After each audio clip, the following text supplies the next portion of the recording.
सबसे पहले बुलेटिन में बात होगी तबाही की जो आई है लगातार हो रही बारिश और बाढ़ की वजह से।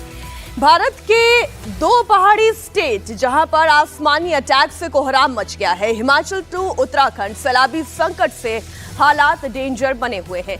हिमाचल के 3 जिलों में बादल फटा है, कई लोग लापता हैं। मलाना में पावर प्रोजेक्ट डैम का पानी ओवरफ्लो हो गया है। ब्यास नदी का लेवल इस वक्त खतरनाक जोन में पहुंच गया है। निचले इलाकों को फिलहाल खाली कराया जा रहा है। उत्तराखंड की भी तस्वीरें कुछ ऐसी ही है जहां पर हालात खराब होते हुए नजर आ रहे हैं। केदारनाथ यात्रा का पूरा ट्रैक बह गया है। ये तस्वीरें आपके सामने। भीमबली में बादल फटने की वजह से सैलाब का ये बवंडर आया है और काफी दूर पूरे ट्रैक को उखाड़ते हुए चला गया है। सोनप्रयाग से गौरीकुंड के रास्ते में दरारें आ गई हैं। उत्तराखंड और हिमाचल से सामने आई ये तस्वीरें रोंगटे खड़े कर देने वाली है। दोनों राज्यों को मिलाकर 5 से 6 जगहों पर बादल फटने की घटनाएं हुई हैं। उत्तराखंड में 126 रास्ते ब्लॉक हो चुके हैं। कई टूटकर गिरे हुए चट्टानों का मलबा इन रास्तों पर भरा हुआ है, तो कहीं पर पूरा का पूरा जो पूरी की पूरी व्यवस्था है, पूरी सड़क है, वो बह गई है। उत्तराखंड से लेकर हिमाचल तक तबाही की तस्वीरें आपके सामने हैं। आपको पहले राजधानी शिमला की तस्वीरें दिखा रहे हैं, जहां समेज खट इलाके में बादल फटने के बाद तबाही आई है। रामपुर से सटे हुए इलाके में ये तबाही हुई है, जहां आसमानी आफत में फंसे हुए लोगों को बचाने के लिए अभी रेस्क्यू ऑपरेशन जारी है। पावर प्रोजेक्ट टीम के साथ काम कर रहे 19 लोग लापता बताए जा रहे हैं। कई लोगों को प्रशासन ने रेस्क्यू कर बचाया है। एनडीआरएफ, एसडीआरएफ के साथ साथ आपदा प्रबंधन की टीम को ग्राउंड पर उतारा गया है।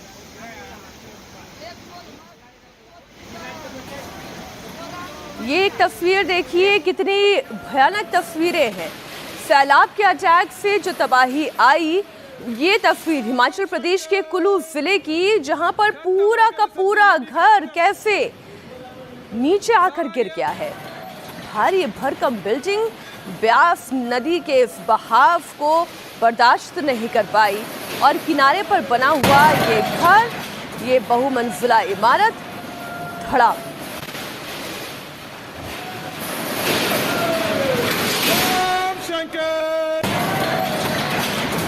Ground floor, first floor, second floor, ऊपर 3rd फ्लोर, पूरी के पूरी नीचे एक साथ पानी में जाके खत्म। अंकल सब्जी मंडी खत्म।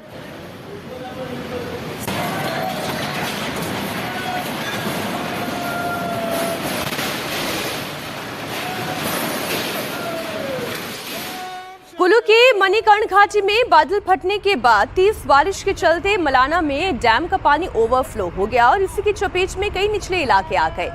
सैलाब का प्रचंड प्रहार कई गांवों पर कहर बनकर टूटा है।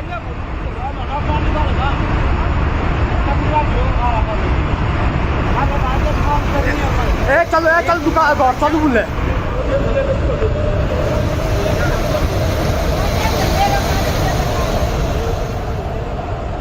लोगों के घर हो या मकान हो, सब तबाह हो गए हैं। घाटी में बने अलग अलग हिस्सों में सैलाब का अटैक है। पानी के साथ ही पेड़ टूटकर आ गए हैं। मलबे का पूरा अंबार लगा हुआ है। बताया जा रहा है कि मलाना डैम पानी के ओवरफ्लो से डैमेज भी हो चुका है।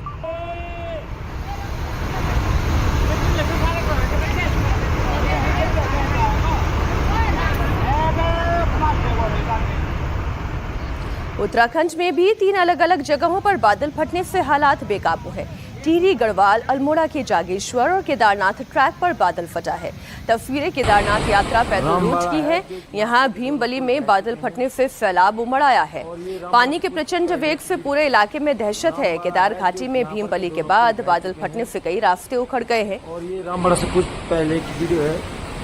यहाँ पर भी बादल फटा है रात को। यहाँ पर जाने के लिए नहीं है, इसलिए वीडियो नहीं बनता है। रामबाड़ा के पास 2 कनेक्टिंग पुल बह चुके हैं। सैलाब के अटैक में रूट पर बना हुआ एक दुकान वो भी बह गई है। केदारनाथ रूट पर यात्रियों का जत्था इस वक्त फंसा हुआ है, जिन्हें यहां से रेस्क्यू किया जा रहा है। यहाँ पर एक गोदाम था जिसका कोई पता नहीं है।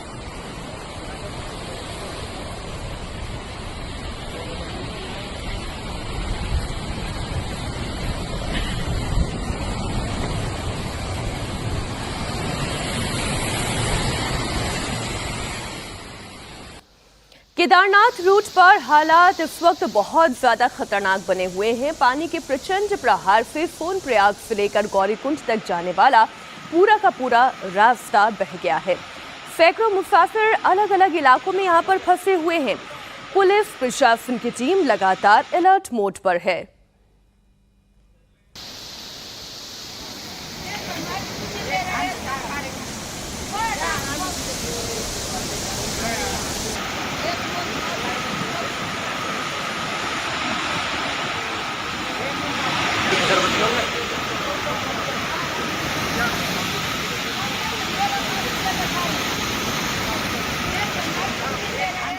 हल्द्वानी में तेज बारिश का कहर लगातार जारी है। कालाजुंगी में पानी के तेज बहाव में कार बह गई। कार सवार 2 युवक किसी तरह बाल बाल बचे हैं। इससे एक बड़ा हादसा होने से टल गया। आप वीडियो देखिए जिसमें साफ दिखाई दे रहा है कि कार देखते ही देखते इस नाले में बह गई है, क्योंकि नाले में पानी का बहाव इतना तेज हो गया है। गनीमत ये रही कि उसमें सवार दोनों लोग सकुशल बच गए। बताया जा रहा है कि ये दोनों लोग कार से नाला पार कर रहे थे। उनकी कार मलबे में फंस गई। ये देखिए तस्वीर। और उसके बाद पहाड़ों में तेज बारिश के चलते एकाएक नाले में भारी पानी का बहाव हो गया और इसमें कार बह गई। फिर दोहरा दूं, राहत की बात यह है कि इसमें सवार दोनों यात्री बच गए हैं।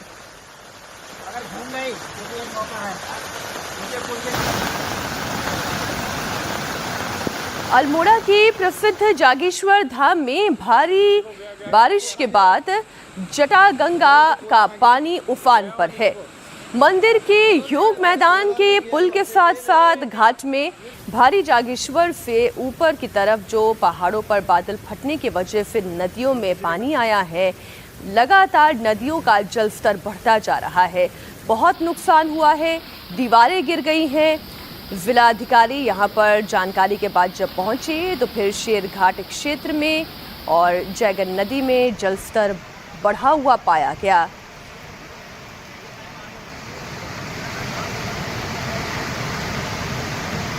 पहाड़ों में जल प्रहार की ये तस्वीरें आपके सामने। जगह जगह मिट्टी धंस रही है, पानी का तेज बहाव है। जो पहाड़ी नाले हैं उन्होंने नदी का रूप ले लिया है और लगातार जो यहाँ से आने जाने वाली गाड़ियाँ हैं, हम तो यही सलाह देंगे, मौसम विभाग की ओर से यही सलाह दी जा रही है। भारी बारिश का मौसम है, लैंडस्लाइड का खतरा है, भूधसाव का खतरा है। तो ऐसे में पहाड़ी इलाकों में किसी भी तरीके की यात्राओं से इस वक्त पूरी तरह बचने की आवश्यकता है। ये तस्वीर आप देखिए।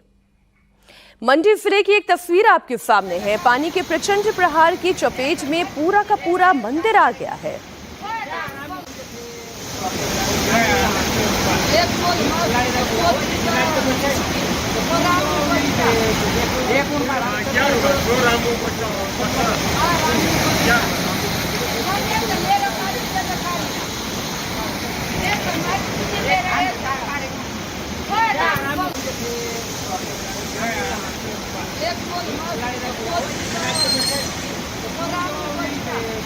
ये प्राचीन शिव मंदिर जिसकी तस्वीर आप देख रहे हैं, पानी कितना आगे तक बढ़ चुका है।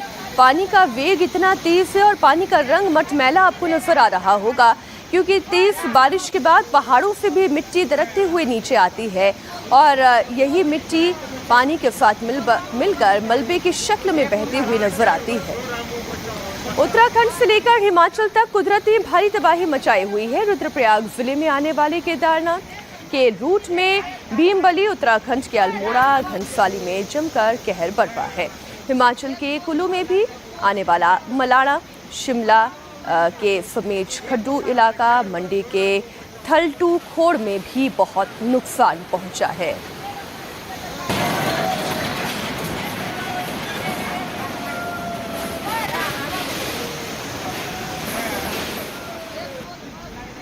इस वक्त मनाली हाईवे की तस्वीर आप देखिए, आपके रोंगटे खड़े हो जाएंगे।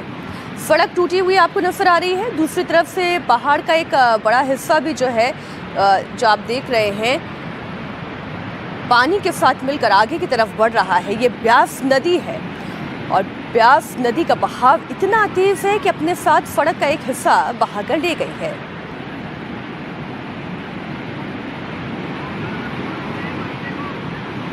हिमाचल प्रदेश के मंडी जिले में बादल फटने के बाद ये तबाही के निशान आप देख रहे हैं। मलाना पावर प्रोजेक्ट का डैम भी ओवरफ्लो हो गया है, जिसके बाद 35 लोगों के लापता होने की खबर है। इधर उत्तराखंड की भी बात हम कर रहे हैं, जहां पर भारी तबाही आ रही है। रुद्रप्रयाग की बात करें, जहां मंदाकिनी नदी का जलस्तर तेजी से बढ़ रहा है।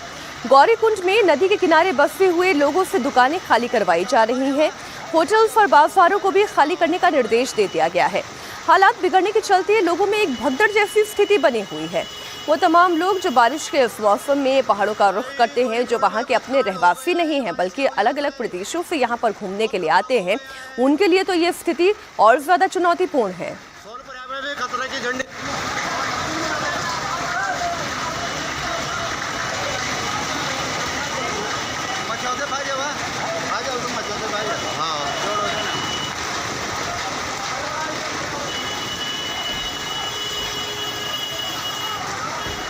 भाई गौरीकुंड में कुछ कांड हो गया है, बारिश के वजह से बहुत खतरा हो गया है। सोनप्रयाग में भी खतरे की झंडी में, सोनप्रयाग भी। अब देखिए, अलर्ट तो जारी किया जा रहा है। ब्यास नदी का पानी देखिए कितनी तेज बहाव के साथ आगे बढ़ता हुआ नजर आ रहा है। बादल फटने के बाद नदियों का जल स्तर बढ़ना ये लाजमी है, ये कुदरती है। और जैसे लगातार बारिश हो रही है, उसके बाद ये जल स्तर और ज्यादा बढ़ सकता है।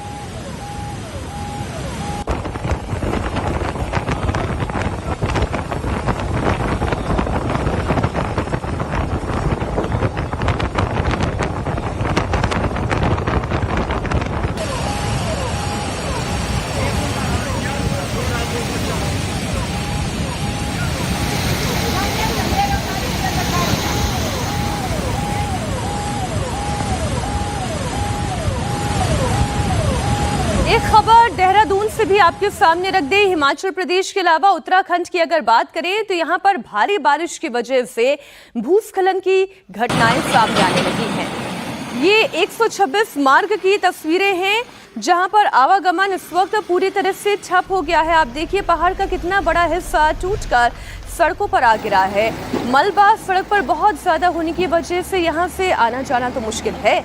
जेसीबी को काम पर लगाया गया है और यहां से मलबे को हटाने का काम जारी है।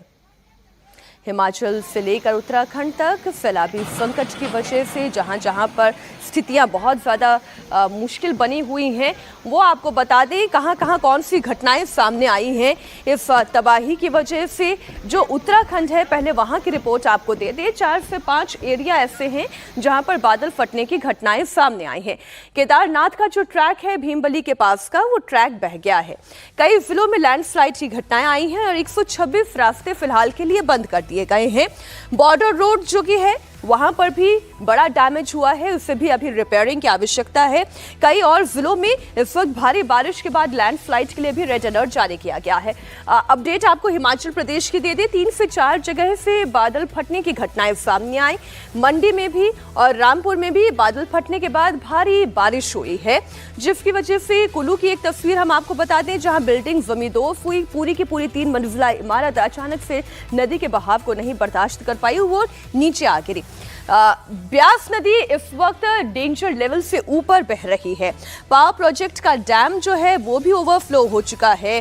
घर मकान तबाह हो गए हैं। अभी तक 35 लोगों के लापता होने की तस्वीर सामने आई है, ये खबर सामने आई है।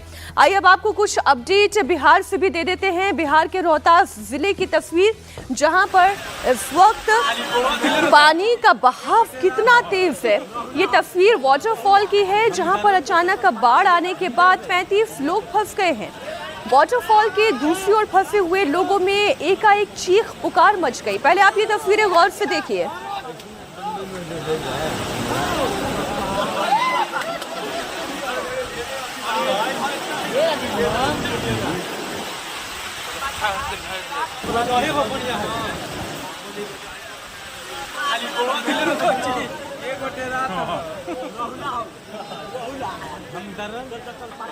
तो पहाड़ों से लेकर मैदानी इलाकों में जिस तरीके से लगातार हो रही भारी बारिश के बाद तबाही आई है, उसकी कुछ तस्वीरें हमने आपके सामने रखी। लेकिन बात राजधानी दिल्ली की भी होगी। कल आप जानते हैं कि दिल्ली एनसीआर में अच्छी खासी बारिश हुई है, लेकिन बारिश के बाद राजधानी दिल्ली बेहाल हो गई है। उत्तराखंड से लेकर हिमाचल प्रदेश तक जहां हाहाकार है, तो वहीं दिल्ली में बारिश का आज भी येलो अलर्ट जारी किया गया है। कल रात दिल्ली में हुई भारी बारिश के बाद राजधानी पानी पानी हो गई है। बारिश ने एमसीडी की सभी तैयारियों की पोल खोल दी है। बारिश की 14 घंटे के बाद भी दिल्ली में जगह जगह जल जमाव देखने को मिल रहा है। जल जमाव की वजह से दिल्ली में आज स्कूलों में छुट्टी घोषित कर दी गई है। कल रात दिल्ली में करीब 3 घंटे तक बारिश हुई, जिसके बाद पूरी दिल्ली पानी पानी हो गई। आईटीओ देखें, राजेंद्र नगर देखें, एम्स हो, शांति पथ हो, दरियागंज हो, ताल कचौरा हो, मानसिंह रोड हो या मोती बाग हो, जहां जहां से गाड़ियां गुजर रही हैं, वहां देखिए पानी कितना ज्यादा भरा हुआ है। और कांवड़ियों की परिस्थिति तो समझिए, उनकी चुनौती तो समझिए। इसी पानी से गुजरते हुए उन्हें जाना पड़ रहा है। बड़ी विकट परिस्थिति है। ये देश की राजधानी दिल्ली राजेंद्र नगर की स्थिति देखिए, सीढ़ियों से ऐसे पानी बहता हुआ आ रहा है मानो जैसे कोई वाटरफॉल हो। मैं आपको राजधानी दिल्ली के आईटीओ की एक तस्वीर दिखाती हूं। ये दोनों ही तस्वीरें आईटीओ की ही हैं। एक रात में करीब 8 बजे तक इतना पानी आया कि ये तस्वीरें कैसे बदल गई। रात 8 बजे से लेकर सुबह 8 बजे तक पानी है कि कम होने का नाम ही नहीं ले रहा है। 12 घंटे बीत गए हैं, ये पानी की निकासी ही मुश्किल है। आईटीओ के पास ही सुप्रीम कोर्ट है, दिल्ली पुलिस का मुख्यालय है, इनकम टैक्स का ऑफिस है। पूर्वी दिल्ली से अगर आपको स्टेशन जाना है तो फिर आपको यहीं से तो होकर जाना होगा। दिल्ली के एमसीडी पर जिस पार्टी की सत्ता है, यानी कि आम आदमी पार्टी, उनका मुख्यालय भी यहीं पर है। उन्हें भी अब नाव चलाकर ही अपने दफ्तर तक जाना होगा। अगर आपको दिल्ली सरकार की सेक्रेटेरिएट की तरफ जाना है तो आपको इसी पानी से जूझ कर जाना होगा। इस पूरे इलाके में इतने वीवीआईपी दफ्तर है, लेकिन तस्वीरें क्या है।